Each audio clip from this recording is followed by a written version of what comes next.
They do have a timeout. Decide not to use it. Curry, way downtown. Bang! Bang! Oh, what a shot from Curry! What's up, everyone? My name is Ethan. This is Courtside TV. If you're new, don't forget to subscribe. And before we get into it today, I want to give you guys a huge thank you for all the support on that Spurs video from over the weekend.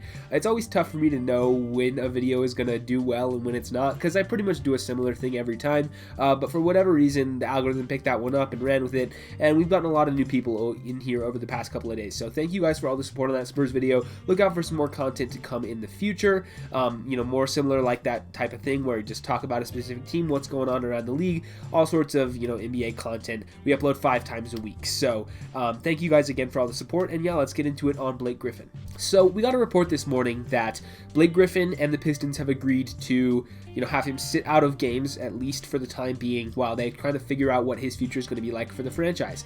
Similar thing with the Cavs and Andre Drummond, and I guess we'll probably talk about him in a couple of days. Not sure exactly what it's going to look like for this weekend. Depends on what else goes on around the league, but you might see a Drummond video in the next couple of days. But today we're just going to talk about Blake, and whether it's going to be either a contract buyout for him, a waive and stretch, or a trade somehow. This is going to be an interesting scenario depending on how this goes, because we are still over a month away from the trade deadline. This year is on March 25th, so we still have a while to go before anything has to become final. And it is kind of interesting, the timing of this, and how the Pistons and Blake decided that now was the time that they were going to do this, because to me, this is one of the contracts that is the toughest to move in the entire league. And we knew this, right? We've known this for a while, that Blake has this year and next season on his contract. I guess next year is technically a player option, but he's definitely going to pick that up considering how his career has gone and how much money is left on the table for him. He's going to pick up that money, and so it's a ton left on that deal, and it's becoming increasingly unclear how they're going to manage to trade this contract and how they're going to manage to buy it out unless Blake agrees to leave a huge amount of money on the table. So I just looked at the exact number for his deal. It's about $36.5 million for this year and a player option for nearly $39 million for the following season. So that's huge. That's huge. It's ridiculous. And in a trade, a team has to match close to the amount of contract that Blake is making. Unless they have cap space, nobody has enough cap space to take this in. So it has to be, I believe, within like 75 to 125% of however much money you're getting back. So it has to be, relatively close to the same number here. And for a contract that's, between $35 and $40 million, you're basically having to give a max player back, and potentially plus something else, depending on like if it's a rookie max or if it's, was signed a couple of years ago or whatever. Like even huge max contract players might not even be enough to make this trade work, just because of how much money Blake is making here. And I've seen a couple of people suggest like the Celtics, because we know that they have a huge trade exception. This money is too big for the trade exception. The Celtics, I believe, is around $28 million they can take in without having to send anything back. Like I said, this is 36, so it's well more than that. So the Celtics can't take him in just for no reason.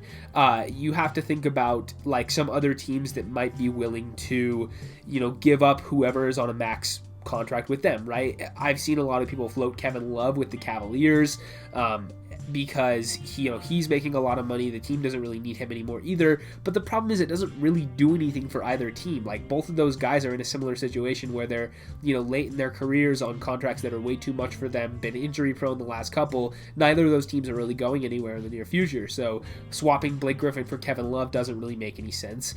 And if you're thinking of like contenders that might want to take him in, like, nobody is gonna have enough dead money on their roster to be able to make up this contract. Like, if you're thinking of like the Nets might want him, well, they definitely can't do it. Neither can the Lakers, neither can the Clippers.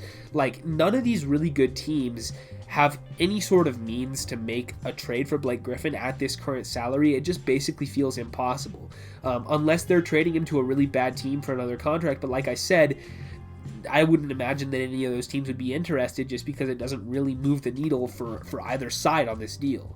So then you start to talk about a buyout, and unless Blake is willing to leave a huge amount of money on the table, this could get pretty ugly, because like I said, it's a huge amount of money, and it's a player option for next year. So unless he, for some reason, wants to turn down a player option and says, hey, I'm good, I'm not going to take the $40 million I'm owed in order to try to go play for a winning team, or he, wants to maybe cut that number in half, the Pistons can agree to kind of, take a huge hit in one particular season and then leave it for the rest, or they want to stretch this, they can stretch out the money and pay him $9 million a year for the next however long, which teams typically don't like to do because that's cutting into your cap space for the next 10 seasons, which is it's just too much to bear, right?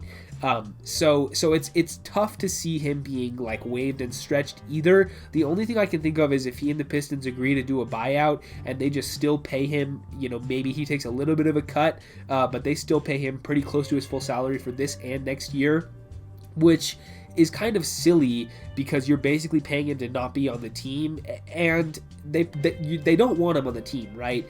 But just to be paying all that amount of money to a guy who's not even playing for you, I feel like is just maybe a little bit too crazy for even any team to want to try. Just because yes, they want to tank, they want to give minutes to the younger guys. Blake wants to be somewhere else, but paying $40 million to a guy who's not even on your roster it's not a great look. So I don't know. This is a very interesting situation. It's something we haven't really seen before. Yes, guys will sit players as they try to trade them, but sitting a guy who is owed money for 2 more seasons and has not been good this year. Let's just put that out there. I haven't really talked about Blake's season so far, but he's averaging 12 points a game in 31 minutes. He's shooting around 36% from the field. So not great numbers for Blake. It's not what we're used to seeing from him. Everybody's seen this stat by now, but he hasn't dunked in a game since 2019. Late in 2019 was the last time Blake had a dunk, which is crazy because we're talking about Blake Griffin, a guy who might be known for dunking more than any other player in the recent history of the NBA. And so it's pretty clear that he's not the guy he once was, and that could be due to a lot of things. The number one thing that people are going to point to it's injury, and I agree with that. He's had a lot of knee issues, a lot of foot issues, a lot of lower body stuff that's kept him out of games throughout his career. And last season he had his season cut short due to an injury, and that was kind of why a lot of people were very low on Blake Griffin's value going into the season, and I was right there with him, because it's doesn't make much sense for you to be paying a ton of money and treating this guy as your franchise star. It just doesn't feel like he's going to be ever the same player that he once was. But 2 years ago, it was an all-NBA caliber season for Blake Griffin. In 2018-19, made the All-Star team, averaged around 25 points per game. I believe he was all-NBA third team that year, if I'm not mistaken. He was very, very good just 2 years ago before that injury. And now it's not like he's super old. He's 31. He's not a washed guy or anything, but it's been tough to watch him this year. And so if it's, injury, I'm sure is part of it. And the other thing is, especially now that we've seen this report that he wants to leave the Pistons, I think he probably just isn't motivated. He's playing on a team that everybody knows isn't going anywhere. The coaching staff knows, he knows, the rest of the players know, the front office knows. The Pistons aren't trying to really win a lot of games this year. They might, they're very much prioritizing player development here. And so for Blake, there's not really a role for him on this team. He's probably not, in the best shape. He's probably not giving his 100% effort every night. And that's okay because it's not like he really wanted to be in Detroit in the first place, and they've clearly gone in the direction of a rebuild. So I think it does make sense for both sides to try to work out somehow to get him to a different destination. But it's just at this point, it is kind of hard for me to see a path where that realistically happens without something crazy going down. We'll have to see how much money he's willing to give up to leave, because I have a feeling it's going to have to be a lot. And then as far as where he could potentially go if he's bought out, because I don't think he's going to be traded at this point. So if he does leave the Pistons, it'll probably be through a buyout or a waive or however. So that would mean he hits the free agency market. Well, you can really point to any team in the league that might want to take a chance on Blake Griffin, right? It really, any of the contenders could say, hey, we can bring him in on a minimum deal. It's a very low risk, very low expectation for him. As long as he's willing to accept a role, then we'll be fine, playing him however little minutes he wants, or however many minutes we can afford to pay him, or whatever, right? So you can point to any team in the league, really, any of these contenders that could potentially take a look at bringing in Blake Griffin.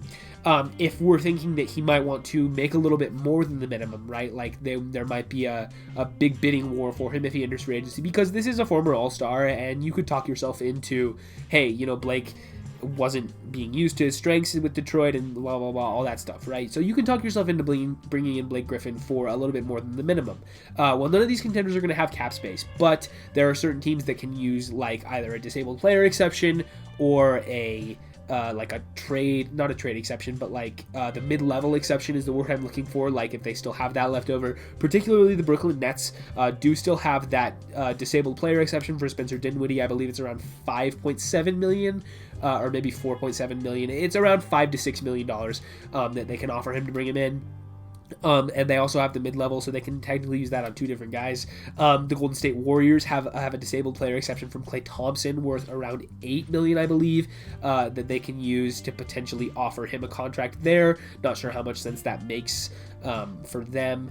But, you know, there's a couple of teams out there. Maybe if he wants to take a lot less and try to go win a title, obviously the Lakers, Clippers, the Nets, like I said, can offer him the most if they're interested. Maybe the Milwaukee Bucks or the Jazz, who are playing super well right now. There's a lot of teams out there that you could talk, you know, that could probably talk themselves into Blake Griffin if he hit free agency. I think we would see a pretty big bidding war between all of the contenders. Out of those, as far as I'm aware, the Warriors do have the most to offer him if they did offer him that full disabled player thing that they have from Klay Thompson. I don't think any other team has like their full mid-level left to offer as far as I'm aware. So it would probably be between like Golden State, Brooklyn, or if neither of those teams are interested, then it would probably go to both LA squads. And that's my thoughts on where Blake Griffin might go and what might happen if he does in fact get his chance to leave the Pistons. But yeah, I think that's all I have. Like I said at the top of the video, if you're new, don't forget to subscribe, leave a like, ring the bell if you want to, leave a comment letting me know what you think about Blake, how his, you know, what's going to happen to him now that he's probably going to leave Detroit. I mean, it's still hard for me to see how exactly it's going to happen, but I guess we'll find out over the next month or so. But yeah, with all that out of the way, I'll see you guys in the next one.